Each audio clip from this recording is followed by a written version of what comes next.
Welcome to TradersArmy.com, defending your right to build wealth and preserve capital for generations to come.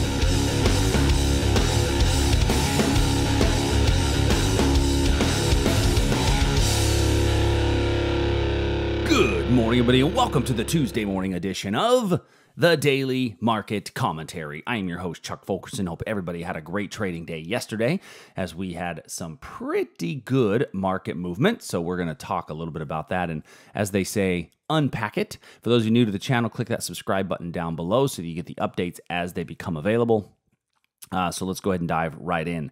So in the S&P, we are up 16 points this morning. So woohoo, hip hip hooray, we're having a great morning. Well, it's not taking back what happened yesterday, but yesterday was a great day too, as long as you know how to play short. So now we had a potential, reversal entry set up for a confirmation style, just in case we got some strength out of this level.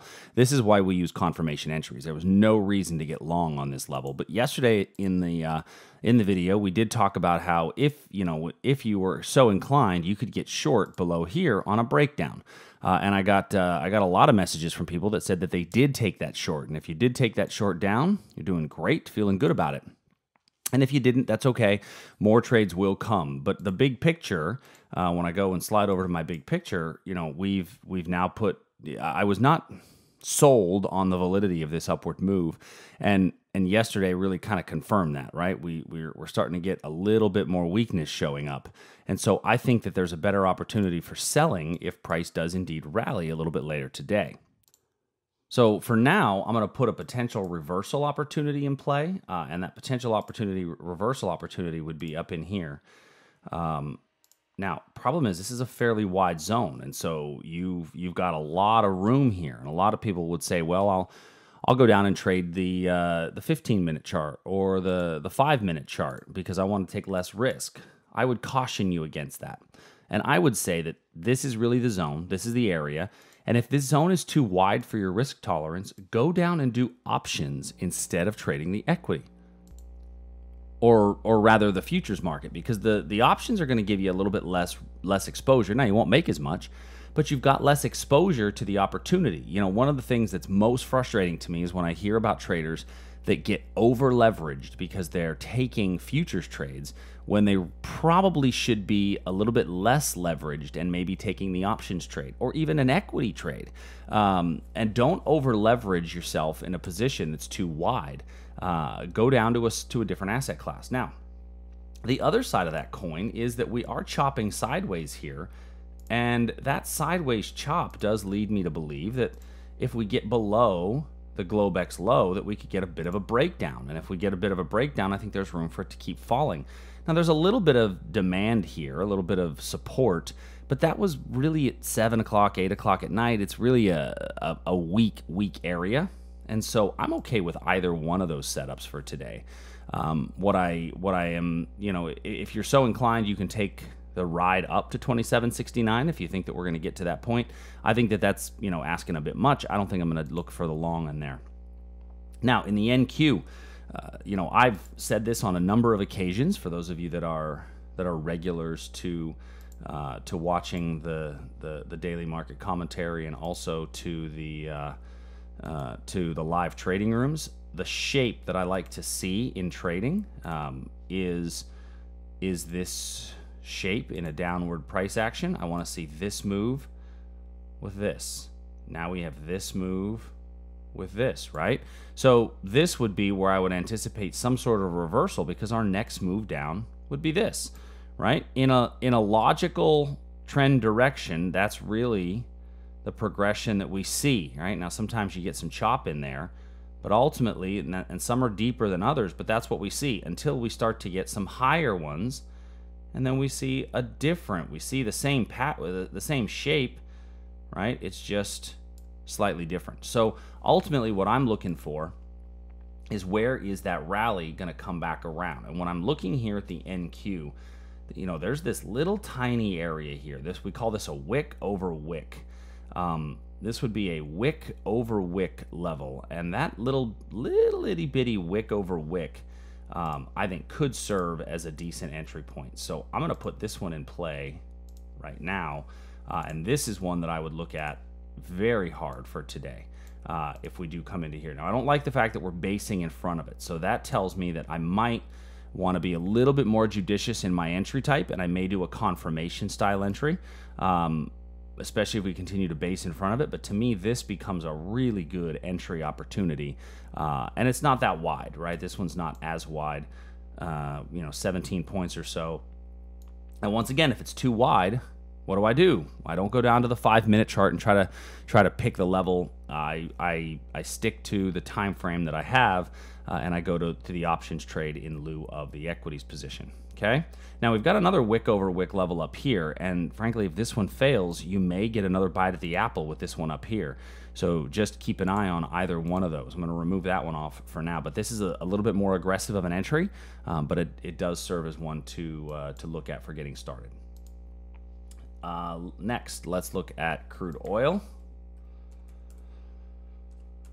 So looking at crude, we are in the midst of another breakdown happening in crude. I was looking for a potential reversal yesterday in the crude markets, but we didn't get the reversal. We got another breakdown. After the gap up, I was actually really hoping for a little bit higher of a run in order for the reversal, but we didn't get the higher run. We got the breakdown. And once again, we are very, very overextended in this crude oil sell-off. This is a huge sell-off, right? We've gone, realistically, from the beginning of October to today, we've gone from $76 a barrel to $58 a barrel, right? That's a humongous sell-off in the overall price of crude oil, coupled with some dollar strength, and that's really where it stems from. But we're definitely overextended in this drop. Now, what does that mean? Nothing, right? We can continue to drop even further. I actually had thought we would get to $80 a barrel oil by the end of the year. It doesn't look like that's going to happen now with this humongous sell-off.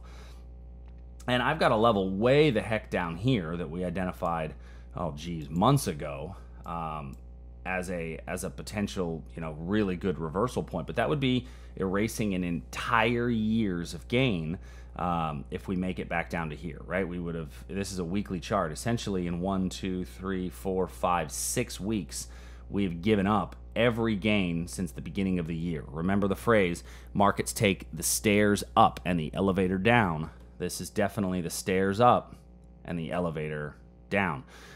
So, in all reality, we're coming to, now I'm looking here on a weekly chart, obviously, so it's very big picture. We're coming to an area where we could see a little bit of support, but this area is not as strong as this one down below. So I don't know how well that's going to hold. In the meantime, I'm still overall a net seller. If I get a rally up, any rally up, I'm selling. The problem is none of our rallies have really made any entry.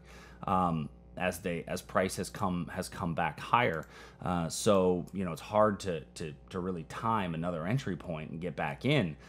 So I think today we're set for yet another breakdown. If we don't get a breakdown, look up here if we do get a rally, look up here at $60 a barrel as a potential reversal point if we get a little bit of a rally. Gold. So gold yesterday made that breakdown trade to our area of demand, and then we got a little pop up out of that level. It came to the closest fair price value area, which was about a 2-to-1 reward to risk, and then smoked down through it. And now we're sitting at our level below it. Remember, we had 2 levels stacked on top of each other. And we hit the first one. Price gave us a little bounce out of it. Now we're sitting here in the second one. I don't think that we're going to get a huge rally out of the second one, but if we do, you've got a very small window here in order to take your profits. This is almost a 1-to-1 window that it's really giving you, so it's a very small window, so just be aware of that. It may be a better opportunity to get short. Remember, on our 4-hour, but it's right here at the origin of this last huge move higher. And if you get a chance to get an entry here, you could run this thing back up. So just keep an eye on that area. I think that could be a really, really strong area. This would be our next. If we do rally up, I'd really love to see a reversal to here. But once again, kind of like what's happening in crude oil, we're not getting the reversals back to really strong areas. Now, this area we've had in play for a few weeks, and so we'll see if we do get a little bit of a bounce off of this area. Next, we have our bonds. So in bonds, we had 2 confirmation style entries set up yesterday, and neither one of them met entry. So we're just going to leave bonds as they are. There's nothing to add. In the Aussie, so in our Aussie, we had a breakdown below our Aussie level, and then it blew right through back up. Now, technically, by the rules of a breakout, if you shorted the breakdown, you're still in it because technically your risk had to be above this pivot. Remember, on a breakdown, your stop goes below the last pivot, or excuse me, above the last pivot. On a breakdown, it goes above the last pivot. On a breakout to the upside, it goes below the last pivot. So in this case, you know, technically, if you follow the technical rules, you're still in the position. My guess is most people didn't take it because it was too wide of a level, if indeed that was the trade that you set up. Now, some people say, well, I didn't really like my zone being way up here, so I moved my stop down to here. Well, then you didn't follow the rules. And see, and that's the problem, is you can't be selective on the rule following. You've got to follow the rules all the time. And so if you got stopped out, then you didn't follow the rules. If you took the trade, you should technically, by the rules, still be in it. If you didn't take it because your zone was then too wide, that's okay too. There's nothing wrong with that. So I've got to remove this level here. But the key to remember is you've got to follow those rules, right? We got to continue to follow the rules. More frustrating for me is that we set up a good reversal trade and it didn't meet entry. Came close, but we didn't get the entry. So since we came close, I'm going to switch this to a confirmation style entry, as it is still valid, but we came a little bit too close to it for me to leave it as a limit style entry. Next, on the euro. So we have hit our 4-hour euro level. We're just not really going much, you know, very far with it. So this level, actually, I think I have to go back to the daily to see it. Ooh, I got to go way back to see it. So when I go all the way back, we're sitting right here on this euro level. Our big picture trend is still intact, and it's the big picture downward trend. So if we get a bounce off of this level, I wouldn't anticipate a huge rally off of this level. So, you know, my rule essentially is if I don't get the move in about 6 candles, I'm not interested in it. So we got a little bit of a bounce here, and this was an entry off the 4-hour time period. We're not really getting much movement. So, you know, I would be pretty cautious of where this could go. We could still get a little bit of a bounce. And if we do, it might bounce up to this gap fill area up here. But for now, I would take your stop and move it to break even so that you don't take any loss on the position. So move your stop to break even. Canadian dollar, still between our areas. So really nothing to talk about on the Canadian. Great British pound, Japanese yen, copper, and nat gas. So in our copper, we had a little bit of a breakdown in the copper position. That breakdown in copper happened, and then we just, boom, popped right up through it. So that breakdown was a completely ineffective breakdown, unfortunately. We got a decent move for a little while, and then it just popped right through it. So unfortunately, that copper breakdown did not hold, and after having a good day and pretty much everything else, copper was not a good day, because then it came through and broke through where your stop loss would be, which would be above the prior pivot. So copper did not work out as anticipated. The Great British Pound, on an hourly chart, we're actually putting in a little bit of a double bottoming pattern here, as we have two of the same essentially lows. Let's see if we do make it up to here. This gap fill is still a really good reversal trade, so that one remains in play.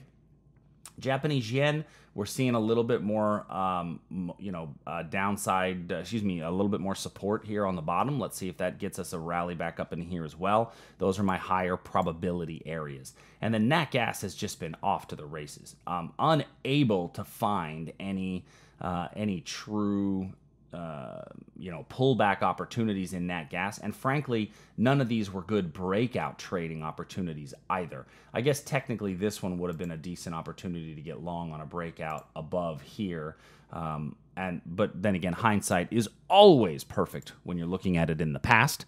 I think it's Pumbaa says, you got to leave your past behind you.